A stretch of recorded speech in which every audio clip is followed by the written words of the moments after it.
They've tamed the Tigers, now can they wound the Warriors? I'm George Riley, this is Touchline.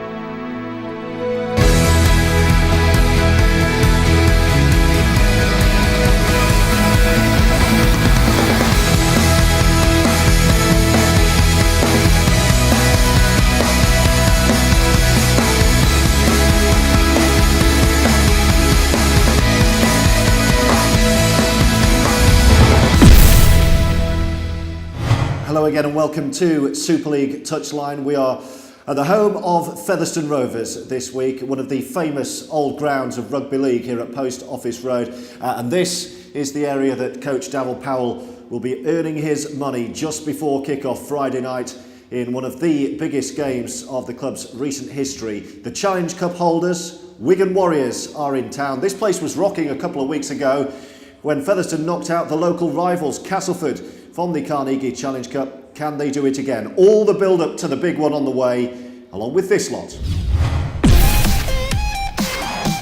No sitting on the fence for the Giants when it comes to armed combat. We look at the top 5 tries from round 12, and Steph Elmore takes the Challenge Cup around Featherstone. First up though, news time. The Wigan Warriors winger Pat Richards has been ruled out of their Carnegie Challenge Cup 4th round tie here at Featherstone on Friday and next month's quarter-finals should they get there. The 2010 Man of Steel has only played in 2 of the Warriors' last 5, picked up a knee injury in last Sunday's Stobart Super League match against Hull FC. He's likely to be out for 4 to 6 weeks.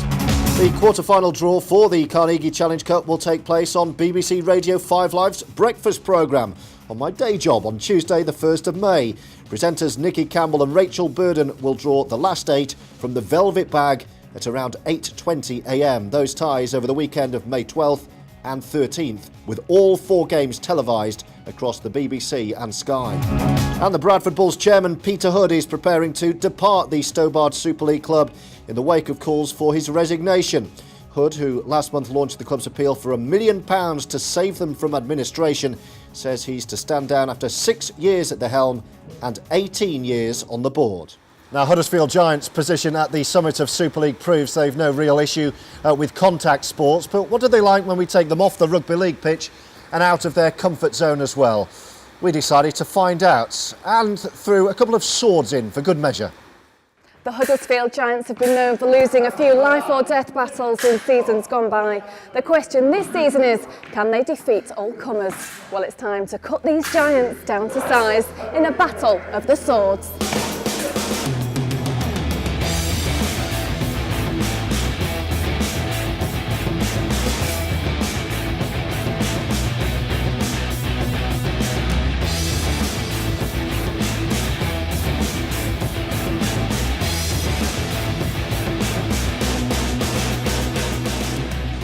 Huddersfield Giants are top of the league at the moment. What's different this season?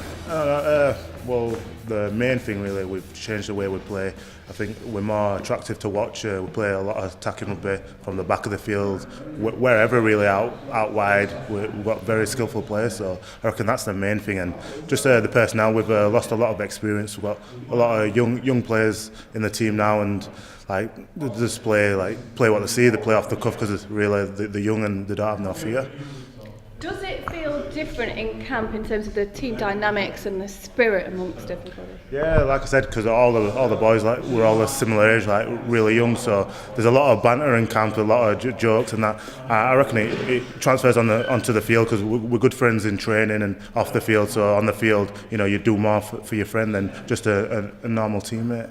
You recently made your 100th appearance for the club. When you first signed to the club, did you ever envisage what it would be like reaching out? No, not really. I never really thought about it. I was just so happy to be signing and playing for my hometown club. So to achieve 100 games is a great achievement for myself and I'm really proud of. And how did it feel on that day? Oh, it was real good. Real good day. It was good leading the team out. I've never done that before, so yeah, it was good feeling to lead the team out, to score and get the win. It was a real good, special day for myself. Let's talk about your father. He's an ex-Challenge Cup winner, isn't he? How pushy as a father was he for you getting into the world of rugby league? I think he was probably the main reason that I did get into it in the beginning. obviously with him playing himself. So I was always a sporty kid anyway, so it was just something that he could throw me into, and quite a couple of hours while I'm playing rugby. How important is his support to you?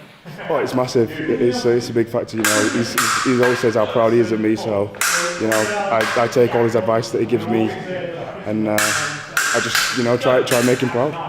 And you've got a cousin on side as well as Leroy. What's that like? Does it have its pros and its cons? Yeah, it does. Sometimes it gets too familiar, and he says a few bad stuff to me. I have to knock him into place now and again. But it's really good. He's a quality player, like England international. I play outside him, so we have that connection, and it's good to when we play together. So we know we're comfortable with each other by each other's side. And how was he at fencing? Importantly, I think he's probably the worst out of all of us. Really. I think I'm the best, and then it's close between Luke and Michael, but Leroy's probably the worst. Did you find it hard though? It's quite tough. Oh, yeah, look at me now. I'm sweating it. It's really tough. I came here thought it was going to be fun in the park, but there's a lot of stuff to learn about fences. There's so many moves. It is really tough. So I wouldn't be taking up as a sport. It's pretty intense actually. I didn't know how hard it was. As you could tell, I got pretty hot sweat at work really. So yeah, I really enjoyed it. Who would you say was most competitive? I have to say either myself or Luke. Yeah, we don't like losing, so yeah, we enjoyed it. We're getting a bit aggressive. I think Michael looks probably the best so far. I know Jabir was saying he was the best, but secretly he looks the worst. I think you had the best fencing face. You can see my face. You were very animated, and you were the one that was mostly using the voice. Yeah, I was. Well, it's just get. Face.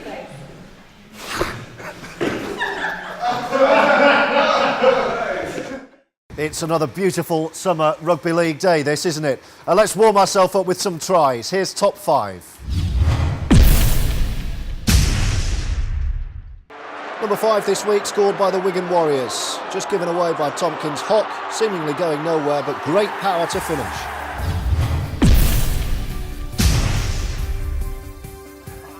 Try 4, scored by Salford at Wakefield. Ashley Gibson, eventually the man, hugging the touchline, stepping and scoring.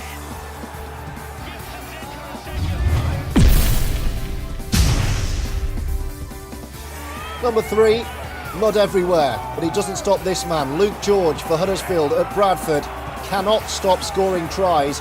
The fullback couldn't get him, nor could the cover tackle. Monsieur Alibert almost does. George with the try.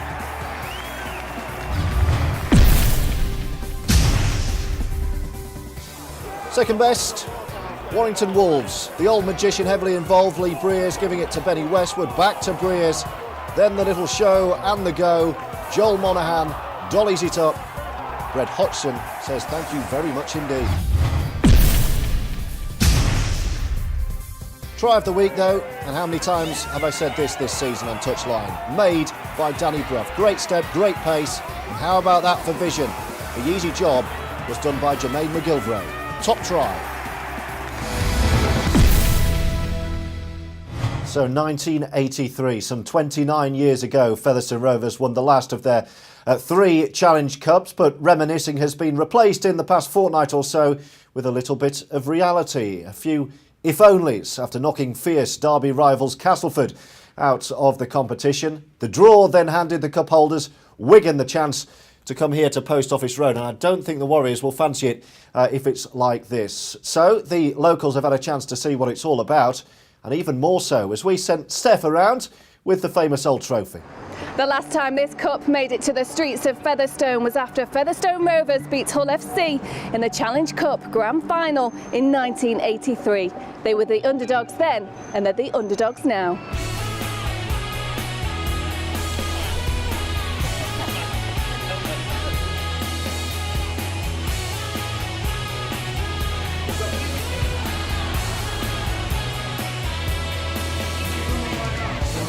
Have you been a Featherstone fan all your life? I have.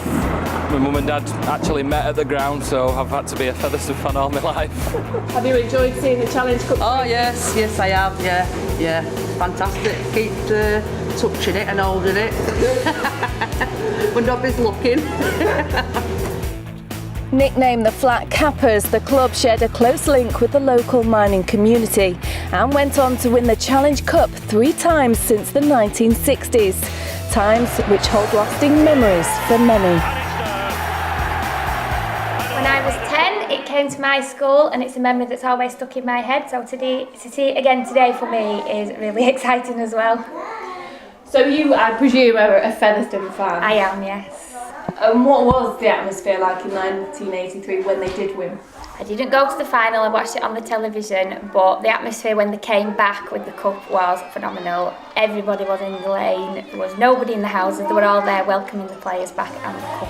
Brilliant. A firm favourite for Featherstone celebrations amongst fans and players alike over the years is the Junction pub, and it's hard not to be taken back to the glory days here. Pete Smith, that's our team. I mean, you won't believe crowd. It was absolutely solid. On the streets? On the streets, yeah. And it was like that all the way from Ponty. They come from Ponty, all the way through here, down to traffic lights at the bottom of the lane, and then up lane. Cup run brings everybody together, doesn't it? I don't know what you drift in, you have a good cup run and then everybody drifts off and then everybody comes back and that's how it is. That's how it is here. Everybody plays for Jersey, not for money or for one thing or another. I want to play for Featherstone. That's how it works. Well, one of the greatest turn-ups of all time in Rugby League history. Just look at that coach. He's in tears, is Aladagar. The little mining village from the West Riding of Yorkshire has defeated the might of Humberside. But we did well. We didn't play a game at home actually. We drove back to home. The ground was unfit to play, so we had to borrow Wakefield Trinity's ground, play there. Then we played all the top sides away from home, Salford, St Helens, Bradford Northern, and then got to the final obviously against Hull, and it was an absolutely tremendous day. It gave the town a whole lift because things were a bit low with the unemployment and the miners' strike looming, but it gave the people a lift, and virtually everybody from Featherstone went down to watch the final. Describe the atmosphere in the stadium at that time. Oh, it was tremendous. I went out with a tracksuit top on that belonged to Les Tonks. There was a 48 chest, and when I went out, the crowd just lifted you, and my chest seemed to fill that tracksuit. So it was immense. The noise was tremendous. And we came out from the Featherstone end, what they call where Featherstone supporters were. So it was just tremendous. And you try to drink it in, but you can't take it all in. Everything happens so quickly. You look back and you think, why didn't I do this? Why didn't I? You just can't absorb it all. Everything happens so quickly. Did you feel like the underdogs on that day? We didn't feel like the underdogs, but the press made us underdogs, and they shouldn't have done really, because we beat 4 top clubs in the Rugby League, who had 1, 2, 3 and 4 positions to get to Wembley. Now, Barrow played some good clubs, but they didn't play the top 4 teams, and we beat them, and it'll never be done again. Not in this modern era, it'll never ever be done again. Featherstone's recent Challenge Cup win against local rivals Castleford was the first victory for a lower league side over a Super League side since Barrow Raiders beat Castleford in 2010.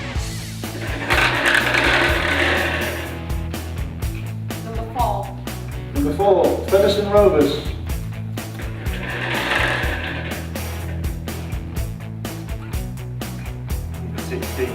Number 16, Wigan. Featherstone v Wigan. And how are you feeling going into the game against Wigan? Obviously a massive opportunity for the club, but it's going to be a tough game. Oh yeah, it'll be a massive test for us.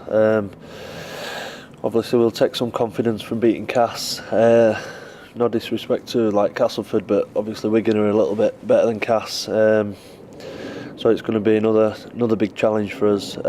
We're just going to go into it. We've got nothing to lose, and there's no pressure on us really. So just enjoy the occasion, and I'm sure all the lads will, play the best they can and give it the best shot. Yeah, it's going to be a bit of a challenge. Obviously, they're probably the biggest name in the game. They're up there, probably top 2 or 3 teams in the country at the minute. Obviously, the players have got your Sam Tompkins, your Sean O'Loughlin, your Luluai, your Gareth Ox. They're all world-class players, as well as a lot of other players as well. So it's going to be a massive challenge, but I mean, we're going to work hard over the next couple of days and try and put a few things in place where we can hopefully try and challenge them and do ourselves justice. And in the next round of the Challenge Cup, they go head-to-head against Wigan. But can they do it?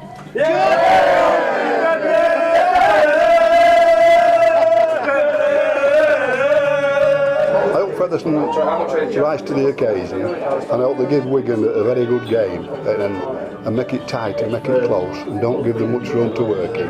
Do you think they've got a good chance? My heart says I hope Featherstone win, but my head says Wigan will win fairly comfortably. Well, it's been 29 years since Featherstone claimed the Challenge Cup trophy as their own. But will they see victory in 2012? Maybe. Yes, good luck to all players and fans involved over Challenge Cup weekend. If the weather stays like this glorious summer's day in Featherstone, there could be a few interesting ties. That's just about your lot for this week. Apart from, as always, competition time, we finish with details on the screen now of last week's winner and details of this week's opportunity for you to win tickets for 2. I'll see you next week.